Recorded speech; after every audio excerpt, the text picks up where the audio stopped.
I You go with said, that. well, how long ago did you say he was? This is his 10th year. He was drafted in 2006. This is his 10th year, and yet he's still performing at this level. I think he still has a couple more years in him. Yeah, Yeah. that's why I say Phil plus because, like you say, he has a few more years left in him. I'd say give him like maybe I'm a gonna low, say grab minus. Definitely pick him up. Just don't give him a long contract. yeah, like maybe a low ball 2 or 3 year contract, and he'll be good. Or Two, that, or three do years. one of those decreasing contracts. So it's a really That good I did with first year, yeah. and then each Yeah, year it gets worse. yeah, something And like that. no words on the I think it's because panda think on him yet. I think that's because Stevie adopted him. I think Stevie, did you adopt Jim? I think. Anyway, until we get no word on that, so we'll just skip that for now. If he brings hit that, we'll put that. Justin Links, 223 minutes And for where is he from? Seattle Summit. Back to Seattle. I go on the wiki, and I'm still seeing it on. 50% field goal percentage, 33% 3-point percentage. So these are both above average. Not too much above average, but above average. Yeah, only a 98 offensive rating. Mainly because he drops the ball a lot. 19 turnovers in Yeah. Oh, 223 minutes. Mm-hmm. he's been sitting in the reserves mainly, and Pass. he was drafted in 2011, 34th overall from the Des Moines Blanks. There's an old team for everybody who's been here as long as I have. Yeah, Lord. Uh, mm, I would probably put him as a pass plus, maybe. That'd be my best guess for him. Pass plus.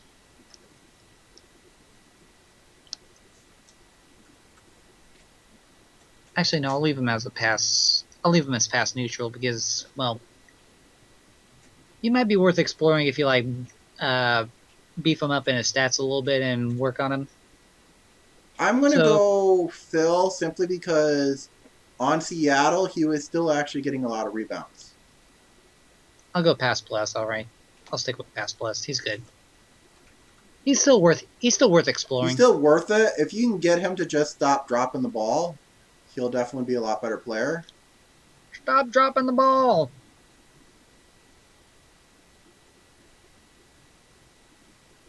Oh yeah, Stop dropping Ozzy Templeton. a Texas player. I picked up as a restricted free agent, so he hasn't been playing very long. Only Yeah, 274 274 minutes. minutes. 39% He's field goal percentage. He never shot a three the entire season. His free throw percentage is only 69%. Yeah, and his offensive rating is 79% or almost 80%, and his defensive rating is 105. So I think I Really good probably defensive rebounding though. defensive rating. DRB Pretty good. percentage. Yeah, pretty good defensive rebounding. So I think he was in the 2015 draft class or 2015, 2014 draft class. I gotta look him up real quick just to be sure because I know I picked him up as a restricted free agent because I wanted to fill a spot I'm going to and put him get rid as of some pass plus. His defensive rebounding is really good, but he also that might just be because low play time. low Um, play low play time. Plus, he was in the D League mostly, so if a he team didn't get really much. wants him, oh Oh, Templeton is a big.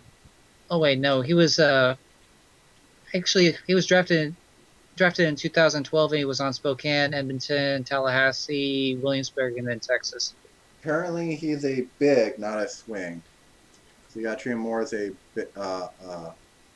power forward stats. So on that, what would you say? Power forward, we care less about offensive rating, but still that is really low, even for big furs. Defensive rating, you want more defense on them. Not great shooting, not great defense. Really good Just rebounding. wondering if you organize this based on position. Why is there random big in the swings? Because it was he mixed marked up. as a swing in my stats, but then Stevie said, "Oh, hey, he's actually a big." Oh, Yeah, it was about the. Mhm. I'd say All the positions in my spreadsheet, I did not have that written easy thing. I was just me looking at the sheet, writing down what they were. So I was eyeballing every single one. I did not have any sort of automated process to do that for me. I go with pass, maybe borderline, avoid, or whatever. Because he's been passed around a lot of teams and only got, let's see, was in Spokane for 2012-2013. Then he went to Edmonton for 2013 and didn't stay there long because he went to Tallahassee for 2013-2014. Then Williamsburg for 2014, then got bought out. And then I picked him up in 2016. So I'd say borderline pass avoid. I'm going to keep him at pass plus if you really need a good defensive rebound. But that is all he is good for right now, beyond story. Yeah. Ricky Sin. Edmonton Totems, 873 minutes. 38% field goal percentage, 24% three-point percentage, so both of these are really low, below average. Defensive rating is just under 100, so just under average. defensive rating is 105. But also from Edmonton, which... Mm-hmm. Not too bad PER and efficiency for a backup player. Not the greatest EWA, but I mean, Edmonton didn't really have a lot of wins. Drafted in 2013, so he's still young. He's still finding a spot in the league, I'd say. I'd say Phil minus. Yeah, still minus. Yeah, I'll stick with that too. Almost passed, but he could be decent. Yeah, he could be. He could turn around and surprise us all. So yeah. Sharon Sawchuk from Huntsville Mayors, 318 minutes. Which team was he on? Huntsville Mayors. Mayas. 41% field goal percentage, 25% three-point percentage, but keep in mind that he shot 4 times. He shot for the 3 ball 4 times out of 120 all total. So this is probably more like he had the ball at the end of a play or at the end of the quarter and tried. So I'm actually going to assume that's more of a ignore, but still 41% field goal percentage. Below average offensive rating at 87. 104 defensive rating, which isn't too bad, not great. PR has hated him. Only 9 PR.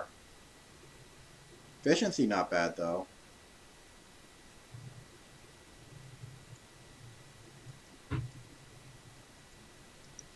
Not sure why his offensive rating rebounding is that bad. Because he wasn't shooting threes, or he or she, but they weren't shooting many threes. Ricky Vermeer. I think I might know part of the problem with that. I don't see him on the actual roster on the wiki, so I think he might have been bought out probably. Who? Sharon? Not Sharon. I was talking about I was looking at. I think I'm looking at the spreadsheet wrong here. Sharon. Oh yeah, we already did that one. Oh yeah, Sharon Sawchuk. Yeah. Yeah, she's in the starting lineup, and let's see. How long has she been playing? According to J Wolf, she playing won since the FBA DL championship last year with the Connecticut Dots. Yeah, and she's also from the 2010 undrafted class. I would say she's a Phil.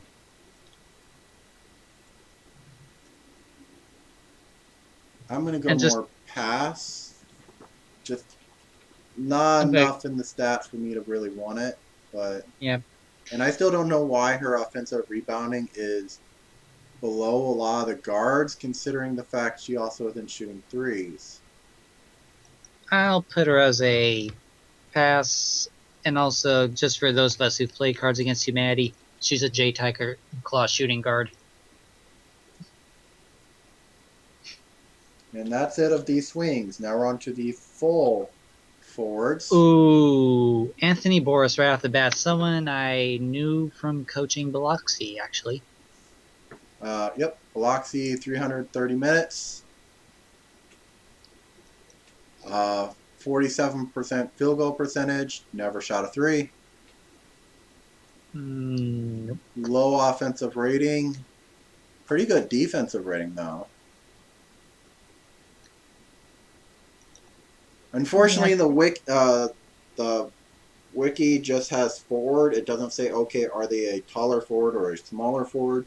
So I don't know if he is more of a power forward spot or a I small forward could spot.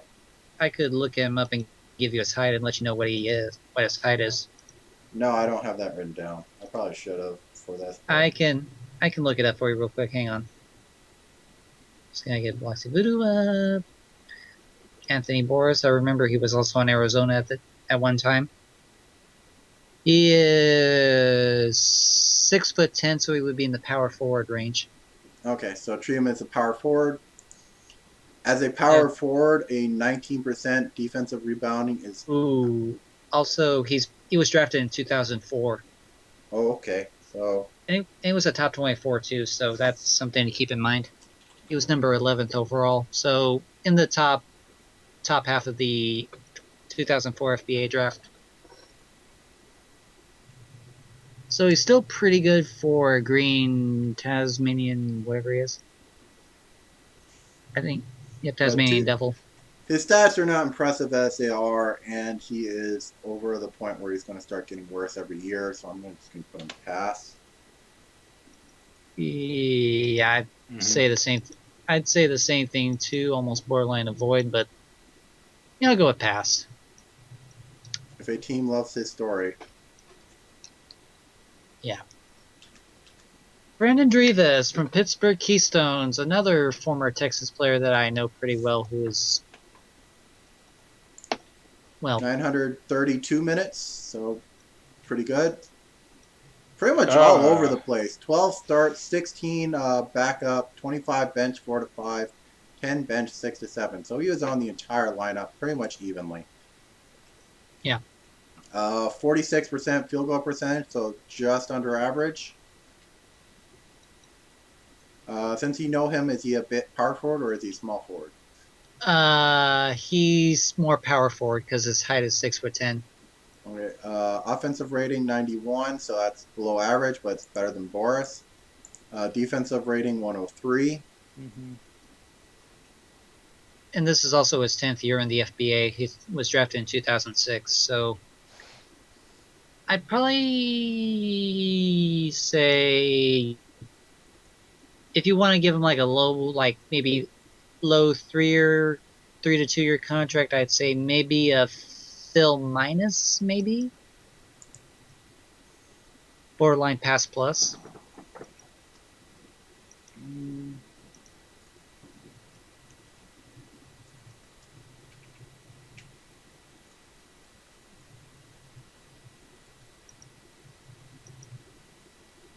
I'm going to go pass. I'm going to go pass plus. Give him a benefit of the doubt, give him a pass plus, because he was good in Texas, but we didn't really have much use for him, which is why I traded him to Pittsburgh. I would say pass on him, just because after looking at his EWA on Pittsburgh of all teams, Pass plus if you want to keep him like on the bench and reserves, like lower bench, upper reserves. I'd say pass plus. Anywhere else, pass.